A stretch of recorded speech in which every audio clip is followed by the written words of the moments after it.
Book 13. Argument. The fourth battle continued, in which Neptune assists the Greeks.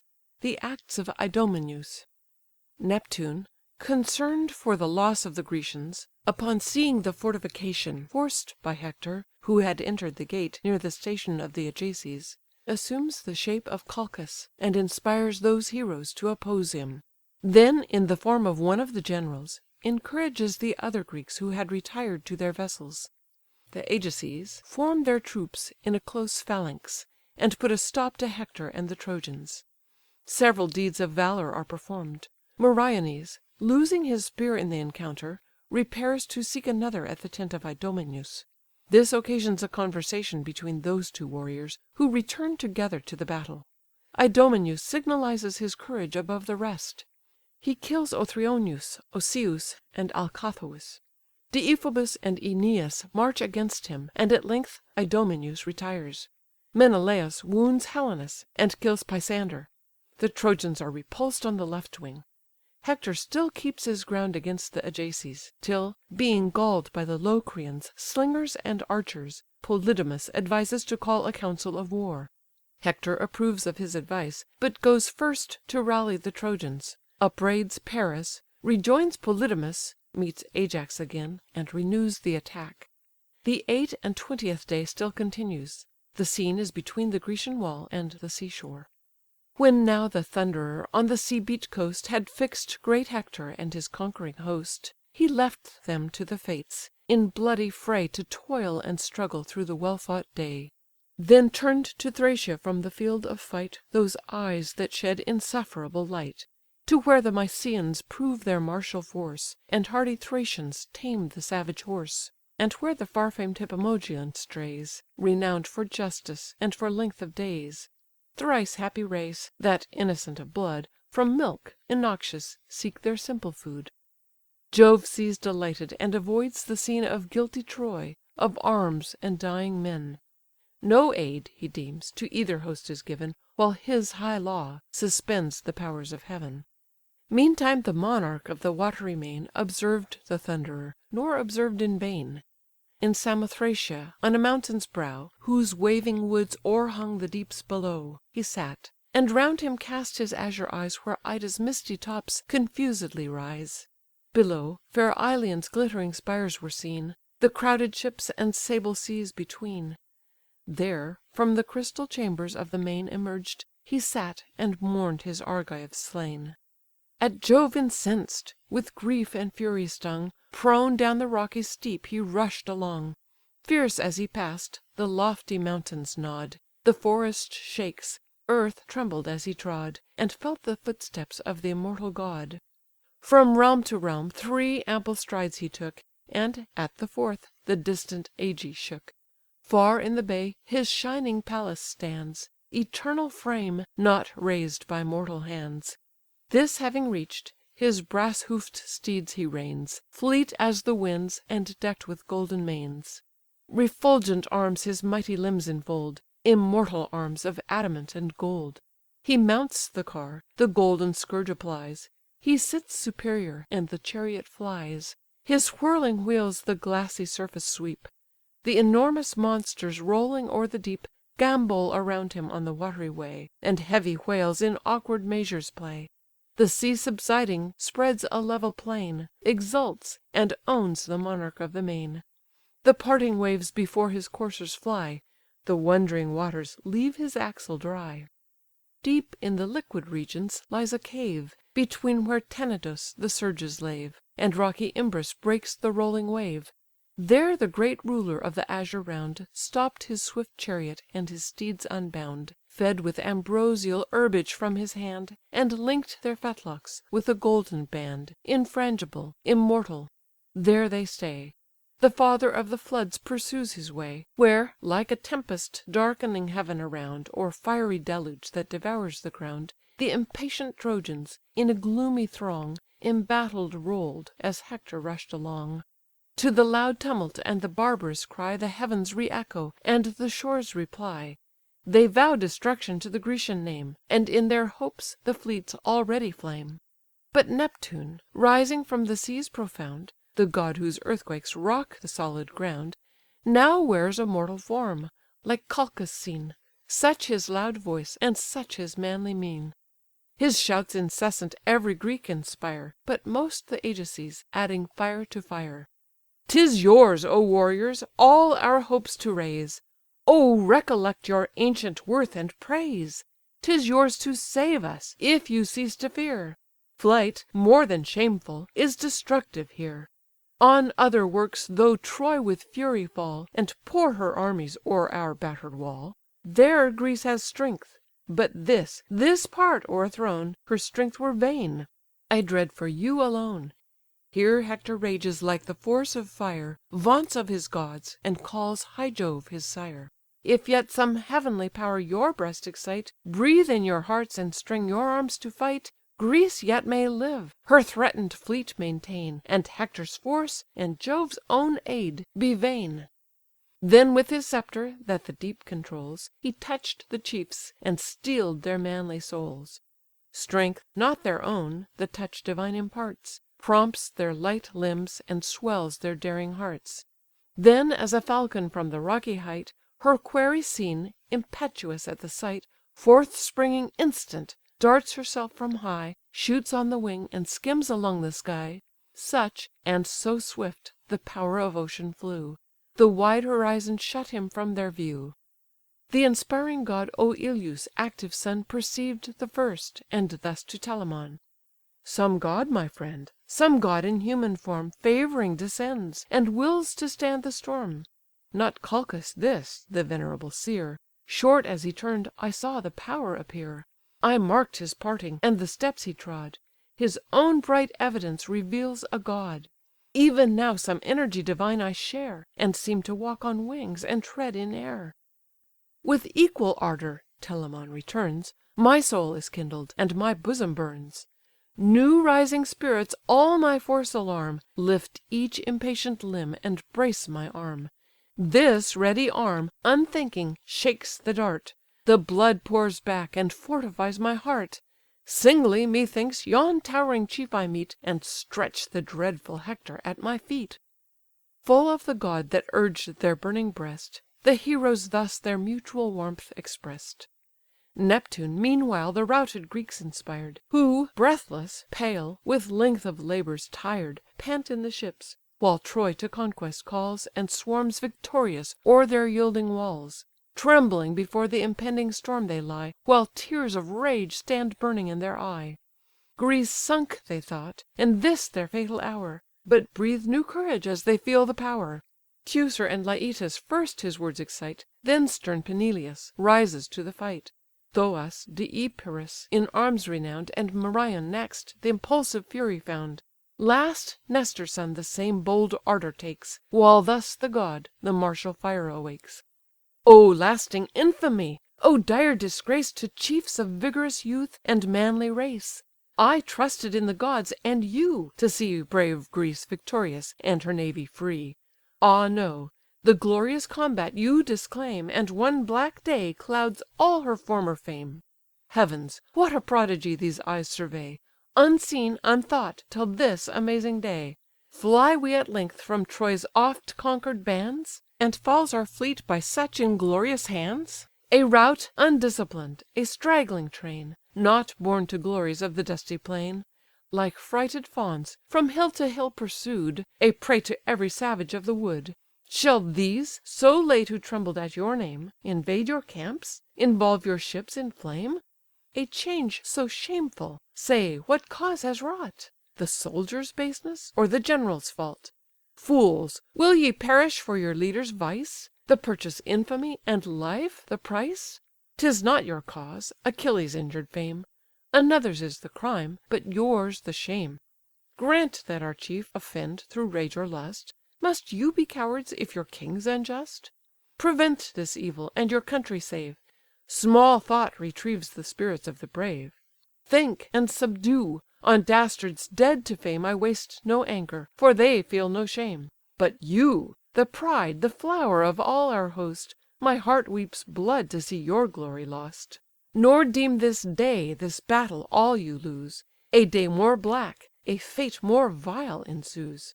Let each reflect, who prizes fame or breath, on endless infamy, on instant death. For lo! the fated time, the appointed shore; Hark! the gates burst, the brazen barriers roar, Impetuous Hector thunders at the wall, The hour, the spot, to conquer or to fall." These words the Grecians' fainting hearts inspire, And listening armies catch the godlike fire. Fix'd at his post was each bold Ajax found, With well ranged squadrons strongly circled round; So close their order, so disposed their fight, As Pallas' self might view with fixed delight. Or had the god of war inclined his eyes, The god of war had own'd a just surprise. A chosen phalanx, firm, resolved as fate, Descending Hector and his battle wait. An iron scene gleams dreadful o'er the fields, Armour in armour lock'd, and shields in shields, Spears lean on spears, on targets targets throng, Helms stuck to helms, and man drove man along. The floating plumes unnumber'd wave above, As when an earthquake stirs the nodding grove; And levell'd at the skies, with pointing rays, Their brandish'd lances at each motion blaze. Thus breathing death, in terrible array, The close compacted legions urged their way. Fierce they drove on, impatient to destroy. Troy charged the first, and Hector first of Troy. As from some mountain's craggy forehead torn, A rock's round fragment flies, with fury born, Which from the stubborn stone a torrent rends; Precipitate the ponderous mass descends; From steep to steep the rolling ruin bounds; At every shock the crackling wood resounds; Still gathering force, it smokes, and urged amain Whirls, leaps, and thunders down, impetuous to the plain. There stops: so Hector: their whole force he proved, Resistless when he raged, and when he stopp'd, unmoved. On him the war is bent, the darts are shed, And all their falchions wave around his head. Repulsed he stands, nor from his stand retires, But with repeated shouts his army fires. "Trojans, be firm! This arm shall make your way Through yon square body and that black array. Stand, and my spear shall rout their scattering power, Strong as they seem, embattled like a tower. For he that Juno's heavenly bosom warms, The first of gods, this day inspires our arms." He said, and roused the soul in every breast. Urged with desire of fame beyond the rest, Forth march'd Deiphobus, but, marching, held Before his wary steps his ample shield. Bold Merion aim'd a stroke, nor aim'd it wide; The glittering javelin pierced the tough bull hide, But pierced not through: unfaithful to his hand, The point broke short, and sparkled in the sand. The Trojan warrior, touch'd with timely fear, On the raised orb to distance bore the spear. The Greek, retreating, mourn'd his frustrate blow, And cursed the treacherous lance that spared a foe. Then to the ships with surly speed he went, To seek a surer javelin in his tent. Meanwhile with rising rage the battle glows, The tumult thickens, and the clamour grows. By Teucer's arm the warlike Imbrius bleeds, The son of Mentor, rich in generous steeds. Ere yet to Troy the sons of Greece were led, In fair Pedaeus' verdant pastures bred, The youth had dwelt, remote from war's alarms, And bless'd in bright Medesicaste's arms. This nymph, the fruit of Priam's ravish'd joy, Allied the warrior to the house of Troy. To Troy, when glory call'd his arms, he came, And match'd the bravest of her chiefs in fame. With Priam's sons, a guardian of the throne, He lived, beloved and honour'd as his own. Him Teucer pierced between the throat and ear; He groans beneath the Telamonian spear. As from some far seen mountain's airy crown, Subdued by steel, a tall ash tumbles down, And soils its verdant tresses on the ground; So falls the youth, his arms the fall resound. Then Teucer rushing to despoil the dead, From Hector's hand a shining javelin fled. He saw, and shunn'd the death; the forceful dart Sung on, and pierced Amphimachus' heart, Teutus' son, of Neptune's forceful line. Vain was his courage, and his race divine. Prostrate he falls, his clanging arms resound, And his broad buckler thunders on the ground. To seize his beamy helm the victor flies, And just had fasten'd on the dazzling prize, When Ajax' manly arm a javelin flung.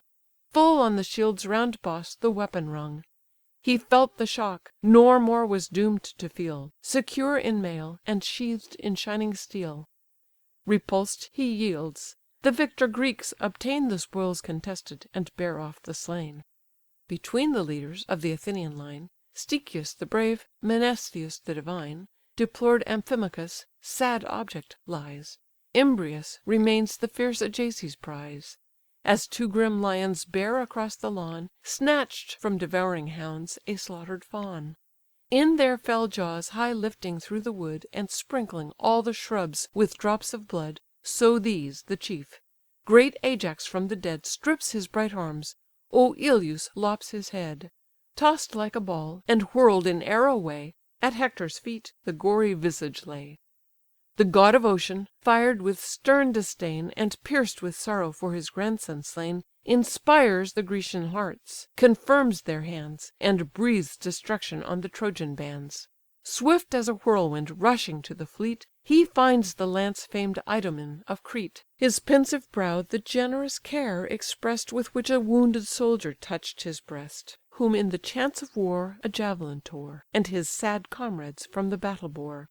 Him to the surgeons of the camp he sent; That office paid, he issued from his tent Fierce for the fight: to whom the god begun, In Thoas' voice, Andræmon's valiant son, Who ruled where Calydon's white rocks arise, And Pleuron's chalky cliffs emblaze the skies.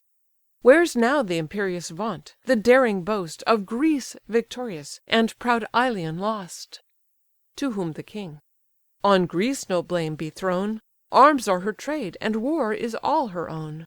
Her hardy heroes from the well fought plains Nor fear withholds, nor shameful sloth detains. 'Tis heaven, alas! and Jove's all powerful doom, That far, far distant from our native home, Wills us to fall inglorious. O my friend! Once foremost in the fight, still prone to lend Or arms or counsels, now perform thy best, And what thou canst not singly, urge the rest." Thus he; and thus the god whose force can make The solid globe's eternal bases shake. Ah! never may he see his native land, But feed the vultures on this hateful strand, Who seeks ignobly in his ships to stay, Nor dares to combat on this signal day.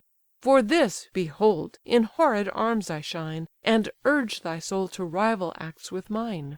Together let us battle on the plain; Two, not the worst, nor even this succour vain; Not vain the weakest, if their force unite, But ours the bravest have confess'd in fight." This said, he rushes where the combat burns; Swift to his tent the Cretan king returns.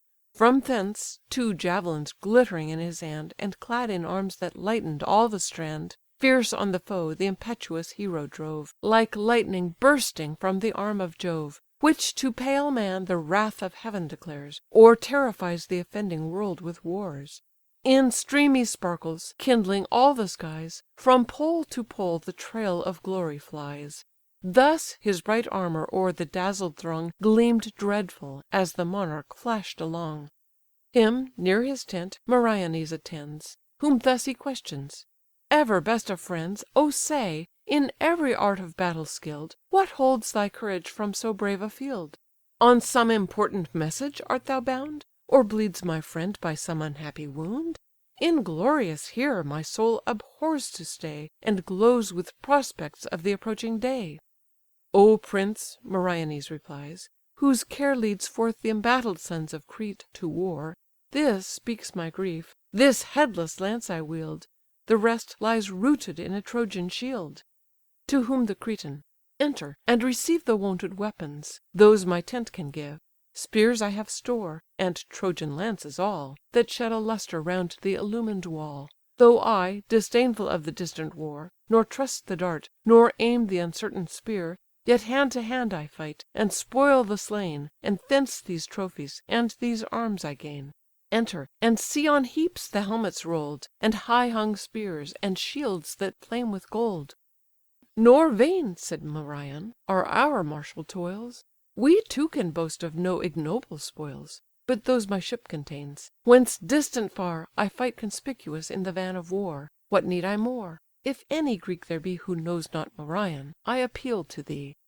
To this, Idomeneus: "The fields of fight Have proved thy valour, and unconquer'd might; And were some ambush for the foes design'd, even there thy courage would not lag behind. In that sharp service, singled from the rest, the fear of each, or valour, stands confess'd. No force, no firmness, the pale coward shows; He shifts his place, his colour comes and goes; A dropping sweat creeps cold on every part; Against his bosom beats his quivering heart; Terror and death in his wild eyeballs stare; With chattering teeth he stands, and stiffening hair, And looks a bloodless image of despair. Not so the brave: still dauntless, still the same, Unchanged his colour, and unmoved his frame; Composed his thought, determined is his eye, And fix'd his soul, to conquer or to die. If aught disturb the tenor of his breast, 'Tis but the wish to strike before the rest. In such assays thy blameless worth is known, And every art of dangerous war thy own.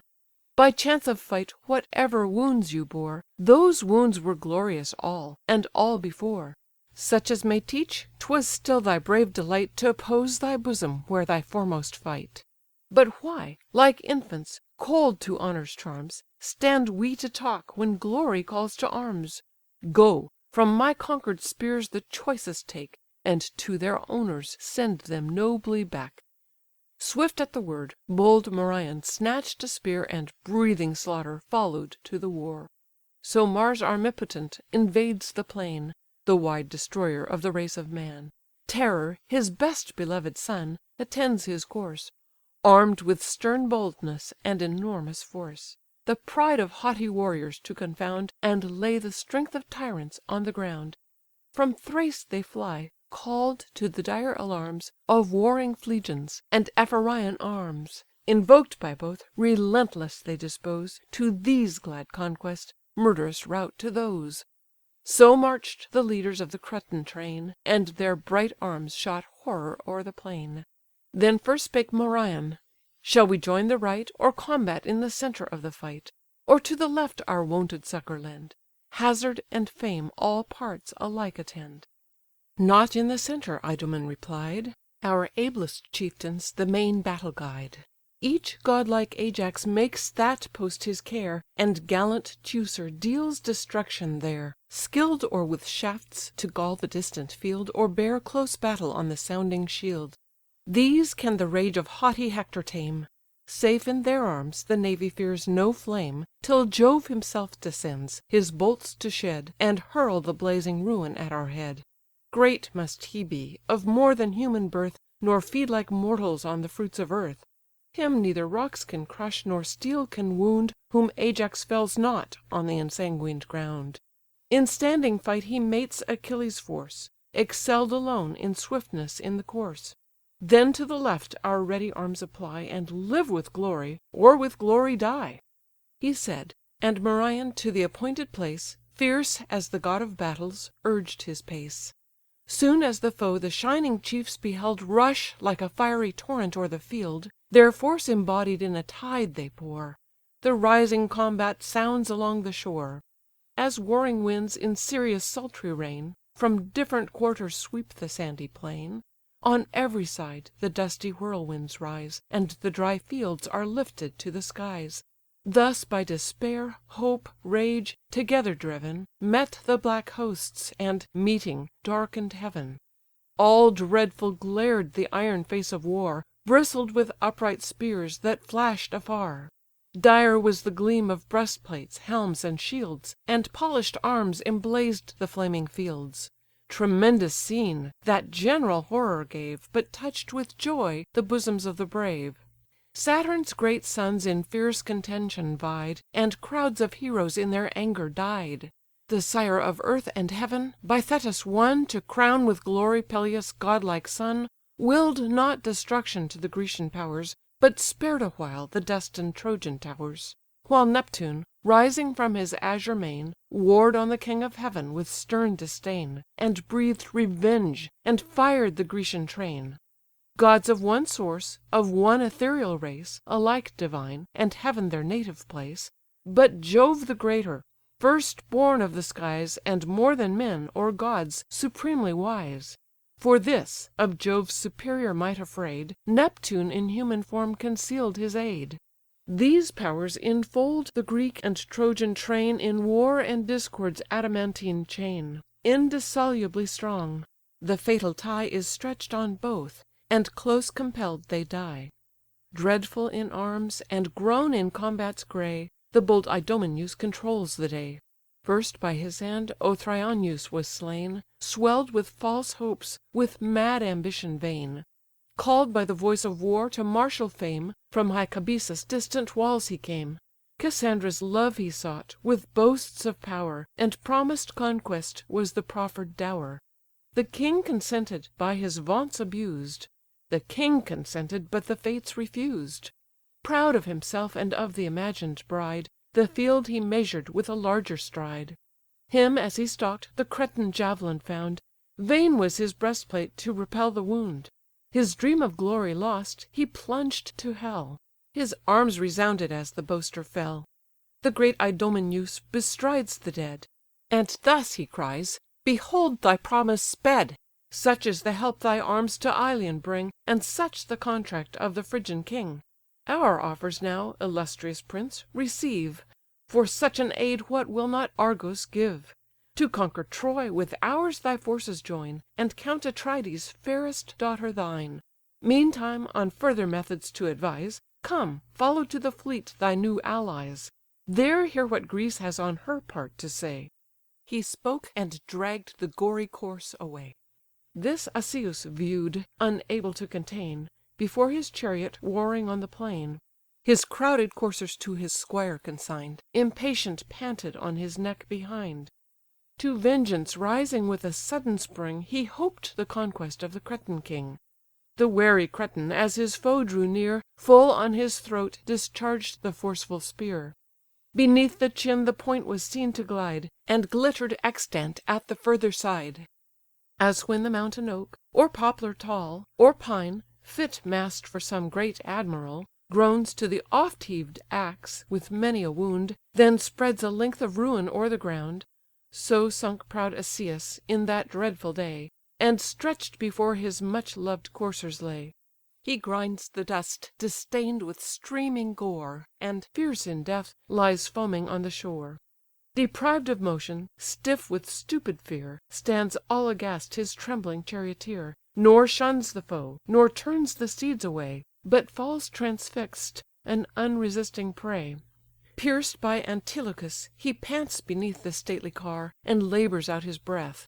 Thus Asius' steeds, their mighty master gone, Remain the prize of Nestor's youthful son.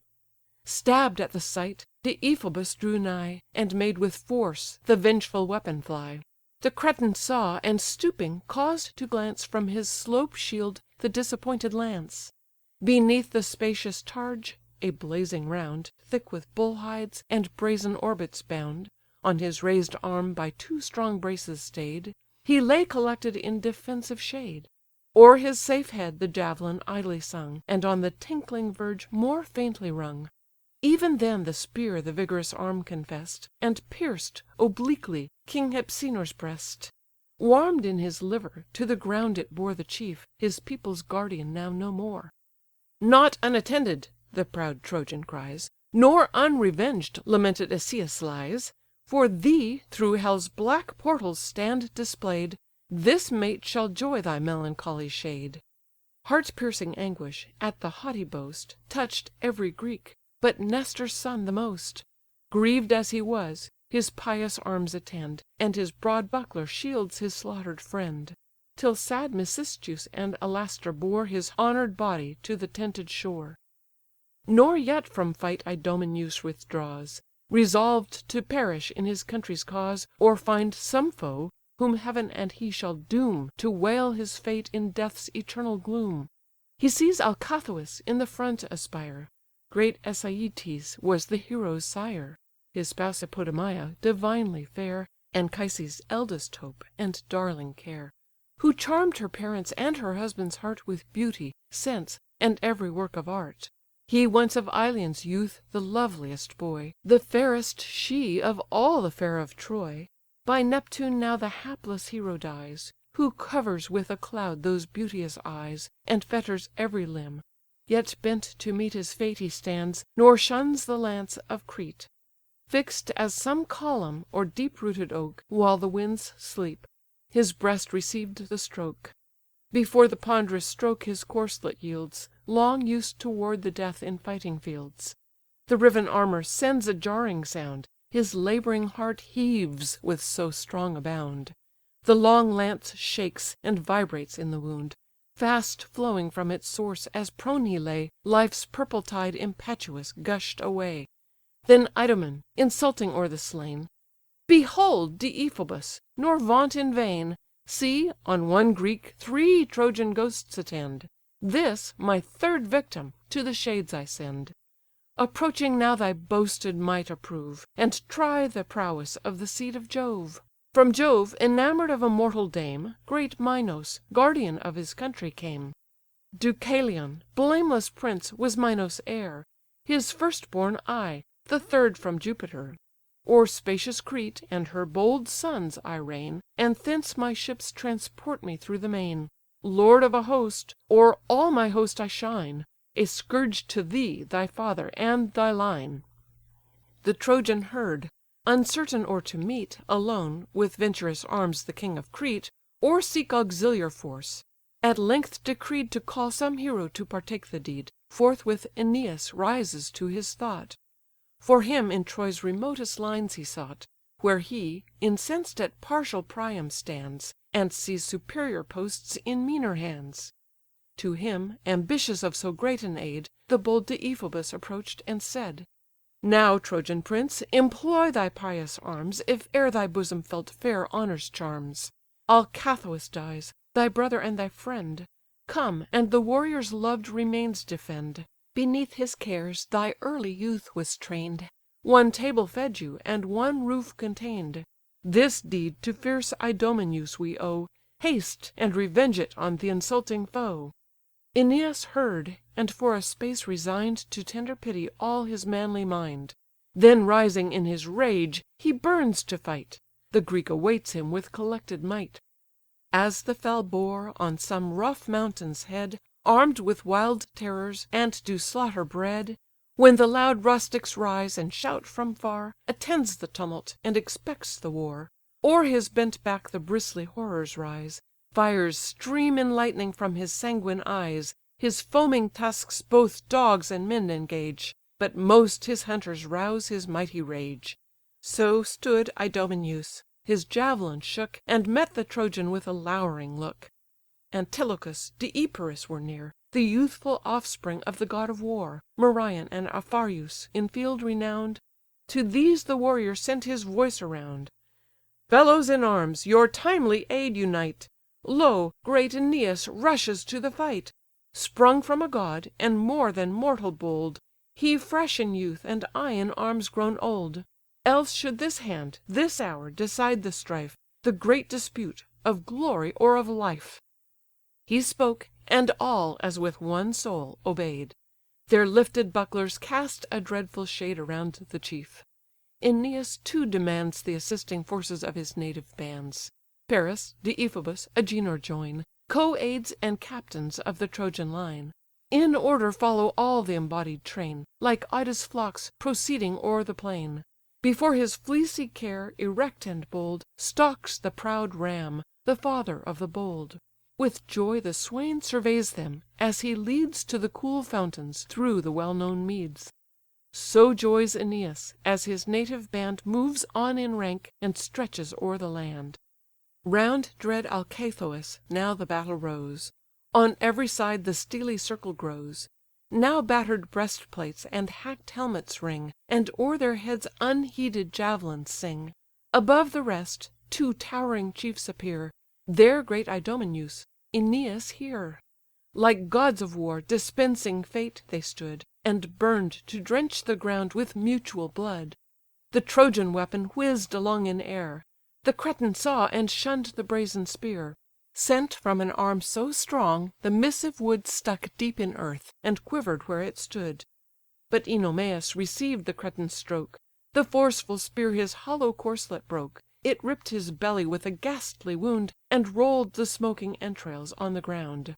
Stretch'd on the plain, he sobs away his breath, And, furious, grasps the bloody dust in death. The victor from his breast the weapon tears; His spoils he could not, for the shower of spears.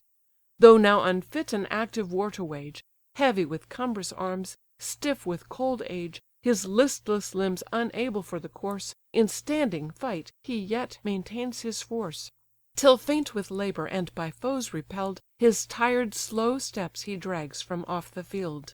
Deiphobus beheld him as he pass'd, And, fired with hate, a parting javelin cast.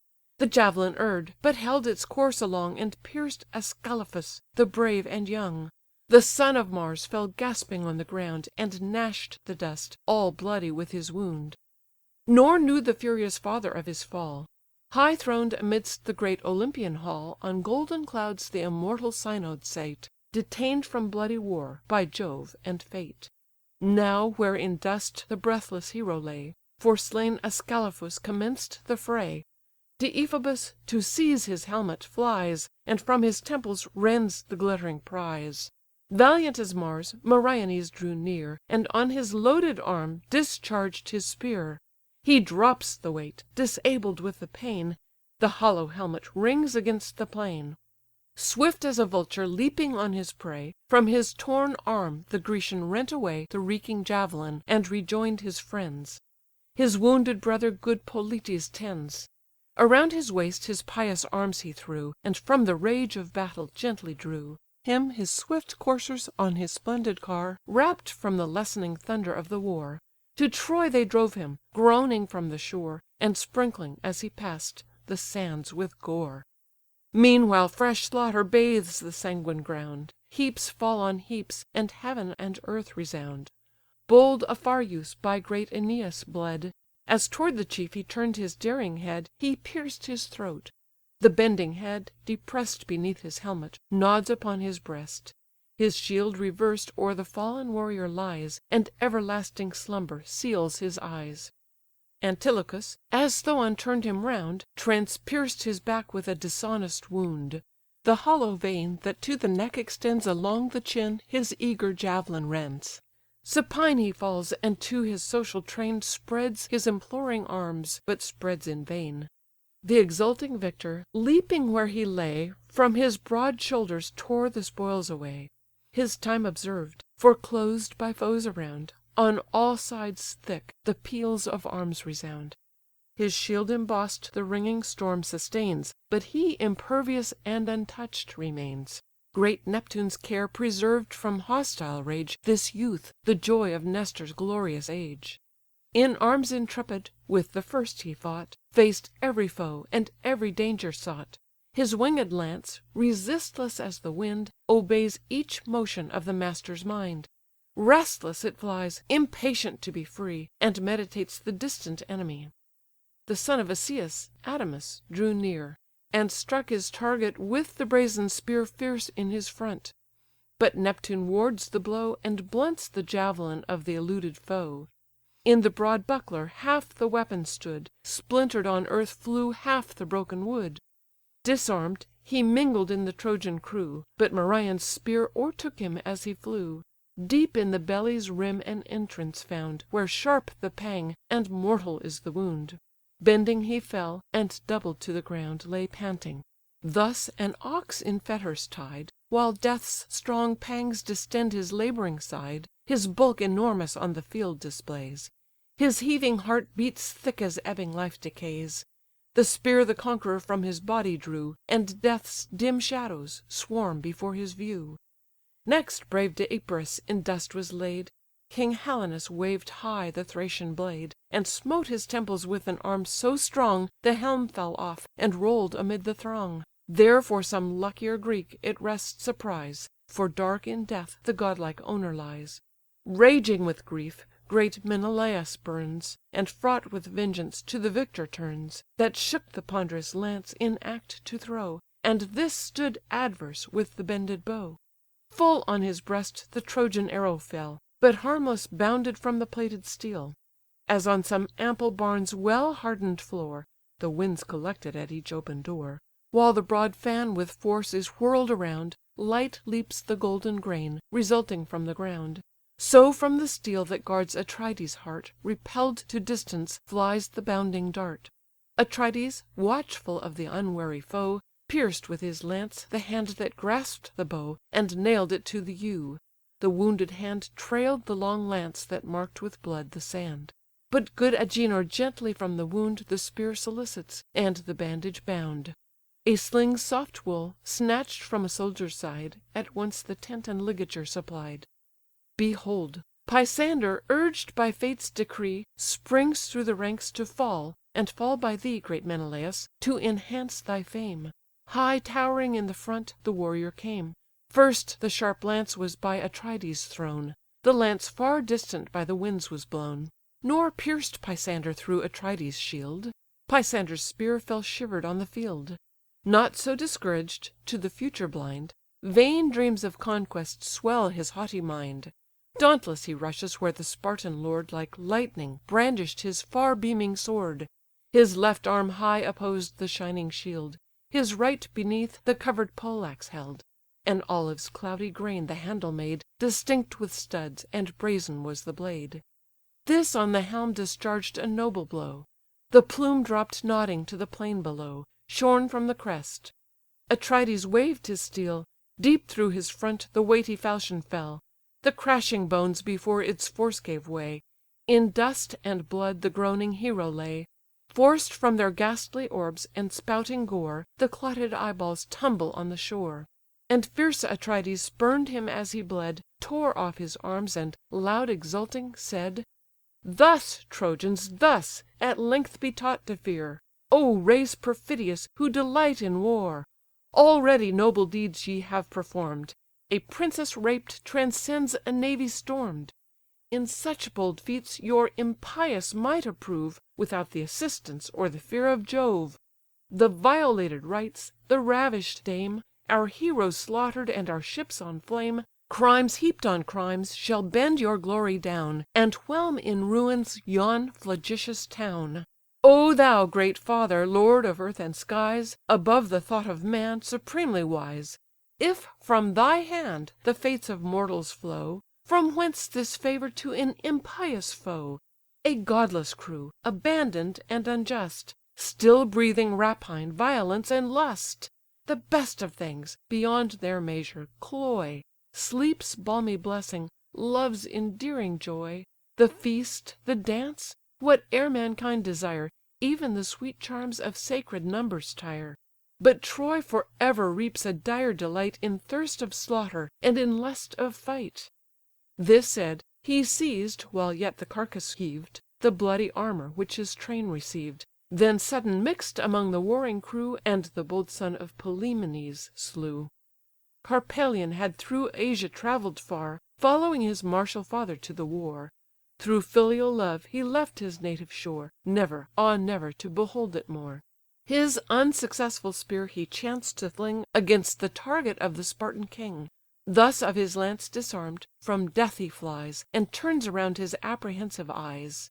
Him, through the hip transpiercing as he fled, The shaft of Merion mingled with the dead.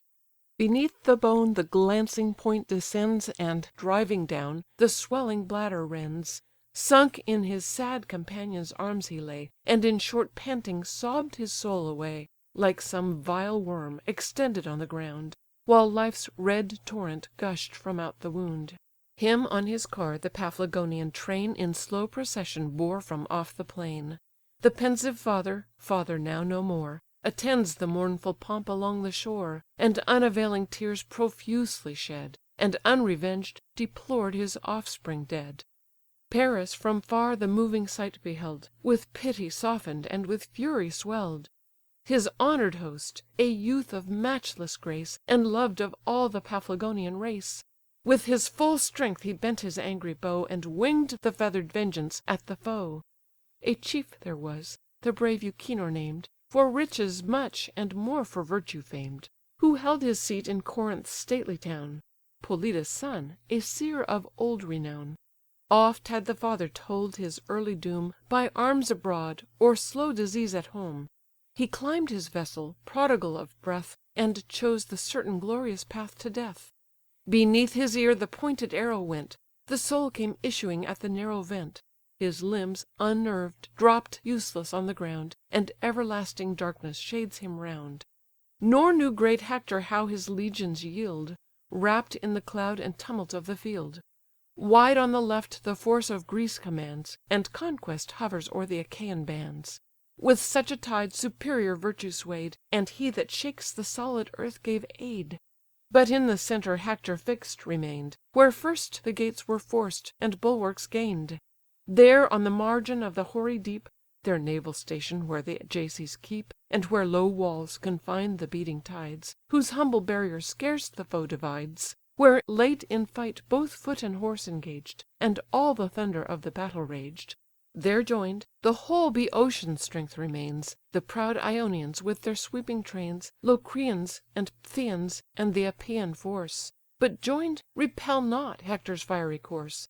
The flower of Athens, Stichius, Pheidas led, Bias and great Menestheus at their head; Meges the strong the Epean bands controll'd, And Dracius prudent, and Amphion bold; The Phthians, Medon, famed for martial might, And brave Podarces, active in the fight. This drew from Phylacus his noble line, Iphiclus' son; and that, Oïleus, thine. Young Ajax' brother by a stolen embrace, He dwelt far distant from his native place, By his fierce stepdame from his father's reign Expell'd and exiled for her brother slain. These rule the Phthians, and their arms employ, Mix'd with Bœotians on the shores of Troy. Now side by side, with like unwearied care, Each Ajax labour'd through the field of war. So when two lordly bulls with equal toil Force the bright ploughshare through the fallow soil, Join'd to one yoke, the stubborn earth they tear, And trace large furrows with the shining share. O'er their huge limbs the foam descends in snow, And streams of sweat down their sour foreheads flow. A train of heroes followed through the field, Who bore by turns great Ajax' sevenfold shield, Whene'er he breathed, remissive of his might, Tired with the incessant slaughters of the fight. No following troops his brave associate grace; In close engagement an unpractised race, The Locrian squadrons nor the javelin wield, Nor bear the helm, nor lift the moony shield; But skill'd from far the flying shaft to wing, Or whirl the sounding pebble from the sling. Dexterous with these, they aim a certain wound, Or fell the distant warrior to the ground. Thus in the van the Telamonian train Throng'd in bright arms, a pressing fight maintain. Far in the rear the Locrian archers lie, Whose stones and arrows intercept the sky; The mingled tempest on the foes they pour, Troy's scattering orders open to the shower. Now had the Greeks eternal fame acquired, And the gall'd Ilians to their walls retired; But sage Polydamas, discreetly brave, Address'd great Hector, and this counsel gave: "Though great in all, thou seem'st averse to lend Impartial audience to a faithful friend. To gods and men thy matchless worth is known, And every art of glorious war thy own. But in cool thought and counsel to excel, How widely differs this from warring well! Content with what the bounteous gods have given, Seek not alone to engross the gifts of heaven. To some the powers of bloody war belong, To some sweet music and the charm of song; To few, and wondrous few, has Jove assigned A wise, extensive, all considering mind. Their guardians these the nations round confess, And towns and empires for their safety bless. If heaven have lodged this virtue in my breast, Attend, O Hector, what I judge the best. See as thou mov'st, on dangers dangers spread, And war's whole fury burns around thy head. Behold, distress'd within yon hostile wall, How many Trojans yield, disperse, or fall! What troops, outnumber'd, scarce the war maintain, And what brave heroes at the ships lie slain! Here cease thy fury, and the chiefs and kings Convoked in council weigh the sum of things; Whether (the god succeeding our desires) To yon tall ships to bear the Trojan fires, Or quit the fleet, and pass unhurt away, Contented with the conquest of the day. I fear, lest Greece, not yet undone, Pay the large debt of last revolving sun. Achilles, great Achilles, yet remains On yonder decks, and yet o'erlooks the plains." The counsel pleased; and Hector, with a bound, Leap'd from his chariot on the trembling ground. Swift as he leap'd his clanging arms resound. "To guard this post (he cried) thy art employ. and here detain the scatter'd youth of Troy. Where yonder heroes faint, I bend my way, and hasten back, to end the doubtful day." This said, the towering chief prepares to go, Shakes his white plumes that to the breezes flow, And seems a moving mountain topp'd with snow. Through all his host, inspiring force, he flies, And bids anew the martial thunder rise. To Panthus' son, at Hector's high command, Haste the bold leaders of the Trojan band. But round the battlements, and round the plain, For many a chief he look'd, but look'd in vain. Deiphobus, nor Helenus the seer, Nor Asius' son, nor Asius' self appear: For these were pierced with many a ghastly wound, Some cold in death, some groaning on the ground, Some low in dust (a mournful object) lay, High on the wall some breathed their souls away. Far on the left, amid the throng he found, Cheering the troops, and dealing deaths around, the graceful Paris; whom with fury moved, Opprobrious thus the impatient chief reproved: "Ill fated Paris! slave to womankind! As smooth of face as fraudulent of mind! Where is Deiphobus? where Asius gone? The godlike father, and the intrepid son? The force of Helenus, dispensing fate, And great Othryoneus, so fear'd of late? Black fate hangs o'er thee from the avenging gods, Imperial Troy from her foundations nods. Whelm'd in thy country's ruin shalt thou fall, And one devouring vengeance swallow all." When Paris thus: "My brother and my friend, Thy warm impatience makes thy tongue offend. In other battles I deserved thy blame, Though then not deedless, nor unknown to fame: But since yon rampart by thy arms lay low, I scatter'd slaughter from my fatal bow. The chiefs you seek on yonder shore lie slain; Of all those heroes 2 alone remain, Deiphobus and Helenus the seer, Each now disabled by a hostile spear. Go then, successful, where thy soul inspires; This heart and hand shall second all thy fires. What with this arm I can, prepare to know, Till death for death be paid, and blow for blow. But 'tis not ours, with forces not our own, To combat; strength is of the gods alone." These words the hero's angry mind assuage, Then fierce they mingle where the thickest rage. Around Polydamas, distained with blood, Cebryon, Phalces, stern Ortheus stood, Palmus, with Polypœtes the divine, And 2 bold brothers of Hippotion's line, Who reach'd fair Ilion from Ascania far, The former day; the next engaged in war. As when from gloomy clouds a whirlwind springs, That bears Jove's thunder on its dreadful wings, Wide o'er the blasted fields the tempest sweeps, Then, gather'd, settles on the hoary deeps; The afflicted deeps, tumultuous, mix and roar; The waves behind impel the waves before, Wide rolling, foaming high, and tumbling to the shore.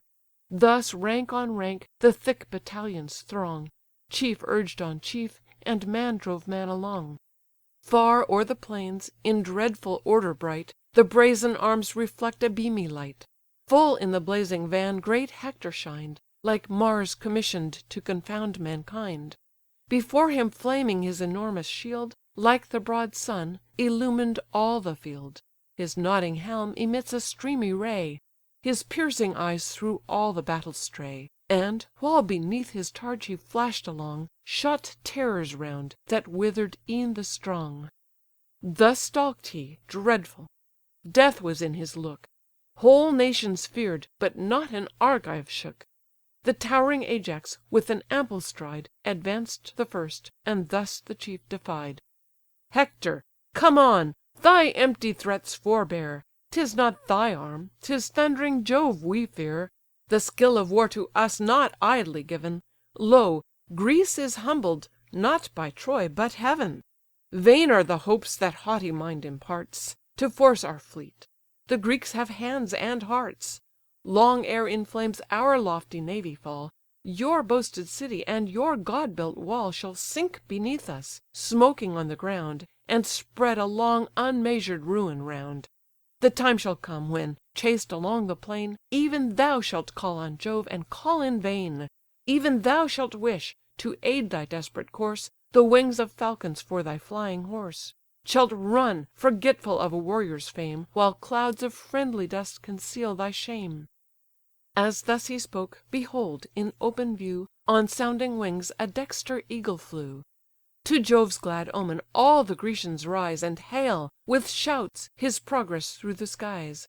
Far echoing clamours bound from side to side; They ceased, and thus the chief of Troy replied: "From whence this menace, this insulting strain?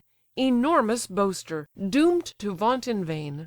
So may the gods on Hector life bestow, Not that short life which mortals lead below, But such as those of Jove's high lineage born, The blue eyed maid, or he that gilds the morn; As this decisive day shall end the fame Of Greece, and Argos be no more a name. And thou, imperious! if thy madness wait The lance of Hector, thou shalt meet thy fate. That giant corse, extended on the shore, Shall largely feast the fowls with fat and gore." He said, and like a lion stalked along, With shouts incessant earth and ocean rung, Sent from his following host. The Grecian train With answering thunders fill'd the echoing plain; A shout that tore heaven's concave, and, above, Shook the fix'd splendours of the throne of Jove. BOOK XIV.